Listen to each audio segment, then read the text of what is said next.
makan malam setelah jam 7 malam bikin gemuk. Oke, berarti makan malam jam 6.59 nggak bikin gemuk. Selesainya. Ini yang bikin tanyaan nih, sama coba tanya nih. Nih. Jadi kalau makan, Anda yang tanya ya. Nih dok. Nih, kamera jangan di-cut ya. Berarti jam 6.57 kalau saya makan nggak gemuk. Kan nggak tahu, makanya nanya. Nah, makanya saya bilang.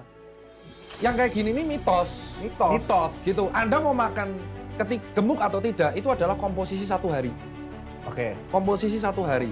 Kalau misal Anda tidak makan jam 7 malam, tapi dari jam 6 malam sampai jam 6 paginya Anda makan 9 kali dan Anda nggak ngapa-ngapain, gemuk lah. Ada serius. Karena videograferku tuh makan 9 kali dulu. 9 kali. Ya, beratnya sampai 140 Itu lebih ke kilo. passion ya. Namanya Passion. Daniel, beneran. Dan dia sekarang cuma makan 2 kali. Meningkatkan jalannya tuh 7.000 step per hari. Turun 17 kilo loh 3 bulan. Damn. Jadi semua tuh bisa berubah. Jadi pada dasarnya makan saat malam itu adalah memang tidak langsung bikin gemuk. Karena gemuk atau tidak itu adalah Satu hari. satu harian yang masuk sama keluar berapa. Kalau kelebihan ya dia akan ditimbun di dalam lemak subkutis atau di bawah kulit. Oke. Tapi kalau misalkan saat malam itu ternyata aktivitas fisikmu gede banget, kamu makan saat malam nggak apa-apa. Cuman ada cumannya. Apa?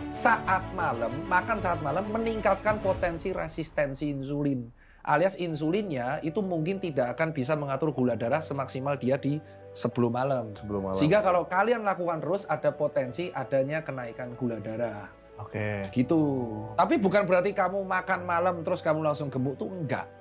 Enggak begitu konsepnya tubuh. Bukan soal jam berarti ya. Bukan soal jam, Bukan tapi soal adalah soal habit ke satu hari itu. Kalori intake-nya ya. Betul sekali. Nggak perlu ngitung, intinya kita ngukur aja. Kita kegiatan apa aja? Oh, kayak saya 9 to 5, saya kerja jam 9 sampai jam 5. Ya. Tapi kerjamu berat.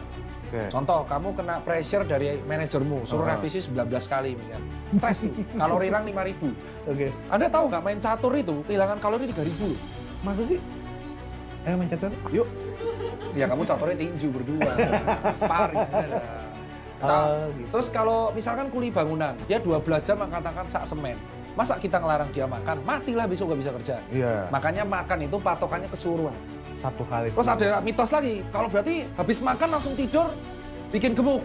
Meningkatkan resistensi insulin, potensi gula darah kenaikan iya, tapi kalau bikin gemuk susah. Karena mungkin gangguan pencernaan yang benar. Karena saat kita tidur, aktivitas pencernaan menurun. Bukan Oke. dia nggak aktif, tapi menurun. Sehingga ada potensi, ada gangguan pencernaan. Contoh dispepsia, nya jadi keras-keras, kembung, kentat-kentut. Nah gitu. Itu gue semua. Jadi orang yang ada gangguan asam lambung, biasanya itu pola makannya berantakan. Kalau nggak makannya itu mepet tidur, kalau nggak dia telat-telatan terus. Itulah efeknya kalau makan berantakan. Pakai asam lambung. Ya asam lambung semua orang punya, tapi asam lambungnya jadi nggak teratur. Jadi nggak teratur. Jadi nggak teratur. Gitu. Berarti mitos ya tuh, kalian nggak gendut kok guys, cuman resistensi insulin ya. Insulin. Ya. Nggak apa-apa, soalnya aku juga makan jam 9, tetap fatku 14%. Tetap aja beratku 74 kilo dan tinggi 177. Ya, muscle massku tetap di angka 65 kiloan. Nggak tambah gendut.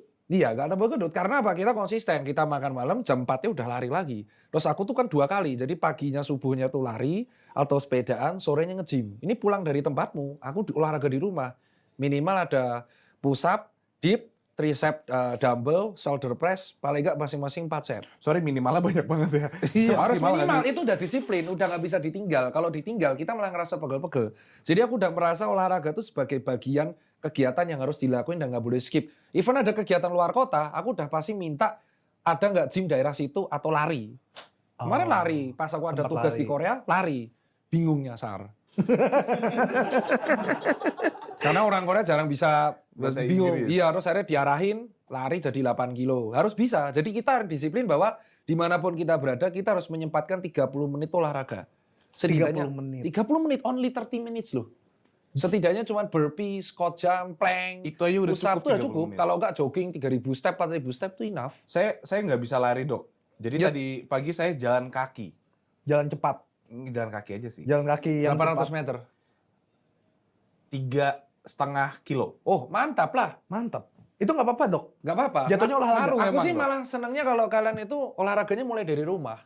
Oke. Push up misalkan 20 kali 4 rep. Yang penting benar, kalau belum bisa push up proper ya kita pakai bantuan lutut dulu. Incline push up. Incline push up. Terus kalau nggak, terus habis itu plank, itu meningkatkan muscle core-nya. Habis itu burpee, squat jump, lunges, itu bisa semua dilakuin. Setengah jam aja. Setengah jam 30 menit, kali 5 hari, 150. 2 harinya istirahat. Iya, party.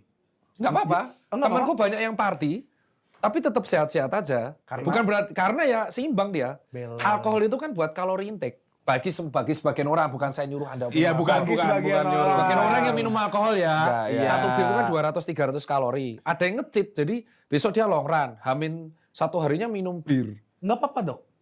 Lah buktinya banyak ngelakuin itu. Lah kau pikir atlet-atlet bola itu Ngebir? biasa, yang penting tuh konsisten olahraganya, makanya sesakral itu olahraga. Santai ya.